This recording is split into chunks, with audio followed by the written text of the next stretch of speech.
रही है। नमस्कार दर्शकों, मैं हूं प्राची और आप देख रहे हैं MNS न्यूज। आइए शुरुआत करते हैं इन प्रमुख खबरों के साथ। राम मंदिर चढ़ावा विवाद और छात्र प्रदर्शन पर संसद में फिर घमासान। संसद के मॉनसून सत्र में सरकार और विपक्ष के बीच टकराव लगातार बढ़ता जा रहा है। अयोध्या के राम मंदिर में कथित चढ़ावा चोरी के मामले और दिल्ली में प्रदर्शनकारी छात्रों पर पुलिस कार्रवाई को लेकर विपक्ष केंद्र सरकार को घेरने में जुटा है। ऐसे में आज भी लोकसभा और राज्यसभा में जोरदार हंगामे के आसार हैं।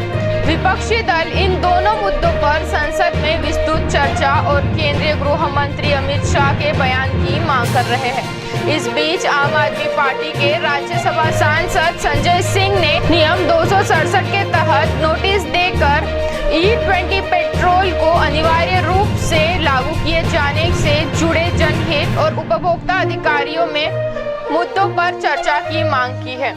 लोकसभा में स्थगन प्रस्ताव का नोटिस दिया है। उन्होंने बड़े पैमाने पर हो रहे राजनीतिक दल बदल को रोकने के लिए नए दल बदल विरोधी कानून पर चर्चा की मांग की है। इससे पहले मंगलवार को भी विपक्ष के हंगामे के चलते संसद के दोनों सदनों की कार्यवाही बार बार बाधित हुई। हालांकि शोर शराबे के बीच लोकसभा के विधेयक 2026 को ध्वनिमत से पारित कर दिया गया है। इसके अलावा राज्यसभा ने जन्म और मृत्यु पंजीकरण विधेयक 2026 को मंजूरी दे दी है। फिलहाल सरकार और विपक्ष के बीच जारी इस टकराव के जल्द खत्म होने के संकेत नहीं दिख रहे हैं। ऐसे में संसद के मॉनसून सत्र के अगले चरण में भी राजनीतिक माहौल गर्म रहने की संभावना है। रैगिंग की शिकायत करना छात्रों को भारी पड़ा। सीनियर्स ने बैट और डंडों से पीटा। उड़ीसा के रायगढ़ जिले से रैगिंग का एक बेहद गंभीर मामला सामने आया है। यहाँ एक सरकारी स्कूल के हॉस्टल में रैगिंग की शिकायत करने वाले जूनियर छात्रों पर सीनियर छात्रों ने कथित तौर पर हमला कर दिया।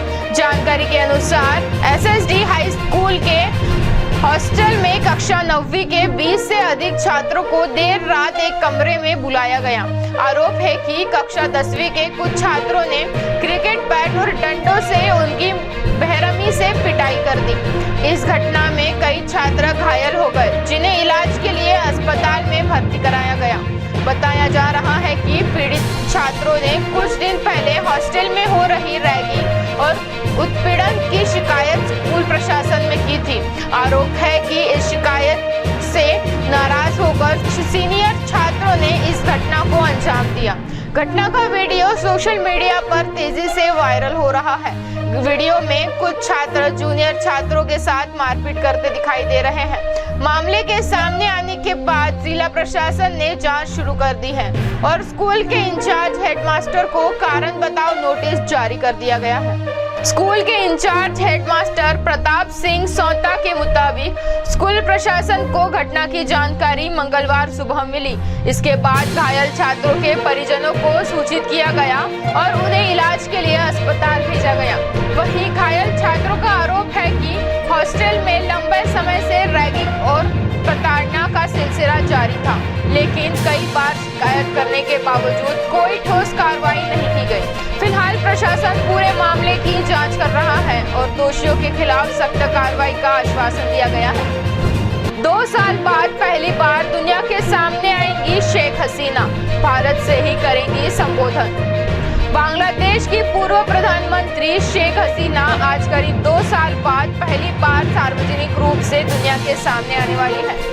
वह नई दिल्ली से एक वर्चुअल कार्यक्रम के जरिए लोगों को संबोधित करेगी। माना जा रहा है कि इस दौरान वह अपने राजनीतिक भविष्य और बांग्लादेश लौटने की संभावना पर भी खुलकर बात कर सकती हैं। Foreign correspondence club of south Asia यानी FCCSA की ओर से आयोजित किया गया है।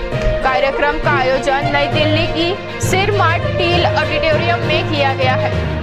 इसका सीधा प्रसारण सोशल मीडिया प्लेटफॉर्म्स पर भी होगा। गौरतलब है कि 5 अगस्त 2024 को छात्र आंदोलन और देशव्यापी विरोध प्रदर्शन के बाद शेख हसीना को बांग्लादेश छोड़कर भारत आना पड़ा था। इसके बाद से उन्होंने सार्वजनिक कार्यक्रमों और मीडिया से दूरी बना ली थी। ऐसे में यह उनका सत्ता से हटने के बाद पहला बड़ा सार्वजनिक संबोधन माना जा रहा है। इस बीच बांग्लादेश की ओर से भारत सरकार से शेख हसीना के संबोधन पर रोक लगाने की मांग भी की गई थी। हालांकि भारत ने इस मांग को खारिज करते हुए स्पष्ट कर दिया है कि इस कार्यक्रम का आयोजन एक निजी संस्था कर रही है और सरकार का इससे कोई संबंध नहीं है। विदेश मंत्रालय के प्रवक्ता रणधीर जायसवाल ने कहा कि कार्यक्रम में व्यक्त किए जाने वाले विचार आयोजकों और वक्ताओं के निजी विचार होंगे और भारत सरकार उनका समर्थन नहीं करती है। उधर बांग्लादेश में भी शेख हसीना की संभावित वापसी को लेकर राजनीतिक चर्चाएं तेज हो गई हैं। अभी भी सभी की नजरें इस बात पर टिकी है कि शेख हसीना अपने संबोधन में क्या संदेश देती है और भविष्य को लेकर किसी तरह का संकेत देती है। देश भर में बारिश का कहर, कई राज्यों में अलर्ट और बाढ़ जैसे हालात। देश के कई हिस्सों में मानसून एक बार फिर कहर बरपा रहा है। दिल्ली, उत्तर प्रदेश, बिहार, हिमाचल प्रदेश और पूर्वोत्तर राज्यों समेत कई इलाकों में भारी बारिश का दौर जारी है। मौसम विभाग ने आने वाले दिनों में भी तेज बारिश, आंधी और बिजली गिरने की आशंका जताई है। भारतीय मौसम विभाग के मुताबिक आसाम, मेघालय, सिक्किम और पश्चिम बंगाल के उप हिमालयी क्षेत्रों के बहुत भारी बारिश हो सकती है। इसके अलावा बिहार, अरुणाचल प्रदेश, नागालैंड, मणिपुर, मिजोरम और त्रिपुरा में भी भारी से बहुत भारी बारिश की चेतावनी जारी की गई है। हरियाणा, दिल्ली, चंडीगढ़, जम्मू कश्मीर, उत्तर प्रदेश, हिमाचल प्रदेश, केरल और ओडिशा में भी बारिश को लेकर अलर्ट जारी कर दिया गया है। मौसम विभाग का अनुमान है कि अगले कुछ दिनों तक कई राज्यों में मौसम का यही मिजाज बना रहेगा। उधर केरल में हालात सबसे ज्यादा गंभीर बने हुए हैं। राज्य के 8 जिलों में रेड अलर्ट जारी कर दिया गया है, जहां 24 घंटे के भीतर 204 मिलीमीटर से अधिक बारिश होने की संभावना जताई गई है। लगातार हो रही बारिश के कारण राज्यों में बाढ़ और भूस्खलन की घटनाएं सामने आ रही है।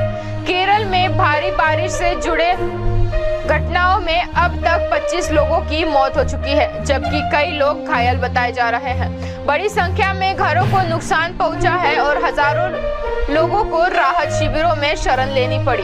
वहीं ओडिशा, असम और गुजरात के कई इलाके अभी भी बाढ़ की चपेट में हैं। ओडिशा के जाजपुर, भद्रक और जगत सिंहपुर जिलों में अभी भी कई गांव जलमग्न हैं। दूसरी ओर गुजरात और असम में भी जनजीवन बुरी तरह प्रभावित हुआ है। मौसम विभाग ने लोगों से सतर्क रहने की और प्रशासन की ओर से जारी दिशा निर्देश का पालन करने की अपील की है। फिलहाल आने वाले दिनों में भी बारिश से राहत मिलने के आसार कम ही दिखाई दे रहे हैं। बारिश बनी आफत, आकाशीय बिजली गिरने और करंट लगने से 16 लोगों की मौत। नई दिल्ली क्षेत्र के कई राज्यों में लगातार हो रही बारिश अब जानलेवा साबित हो रही है। झारखंड में आकाशीय बिजली गिरने से 13 लोगों की मौत हो गई है, जबकि उत्तर प्रदेश में बिजली का करंट लगने से 3 लोगों ने अपनी जान गंवा दी है। कई इलाकों में भारी बारिश, जल भराव और बाढ़ जैसी स्थिति बनी हुई है। झारखंड के गिरिडीह, दुमका और लातेहार जिलों में मंगलवार को आकाशीय बिजली गिरने की घटनाएं सामने आई हैं। इस दौरान हादसों में 13 लोगों की मौत हो गई है, जबकि कई अन्य लोग घायल हो गए। गिरिडीह जिले में सबसे ज्यादा 8 लोगों की जान गई है। वहीं दुमका और लातेहार जिलों में भी अलग अलग घटनाओं में कई लोगों की मौत हो गई है। दूसरी ओर उत्तर प्रदेश के देवरिया, एटा और लखनऊ में करंट लगने से 3 लोगों की मौत हो गई।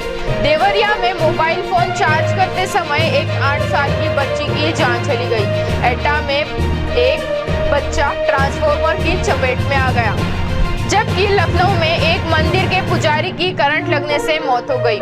इसके अलावा एटा में ही एक सार्वजनिक वाटर कूलर में करंट उतरने से 6 साल की बच्ची घायल हो गई।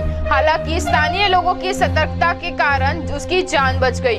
मौसम विभाग ने कई राज्यों में भारी बारिश का और आकाशीय बिजली गिरने की चेतावनी जारी की है।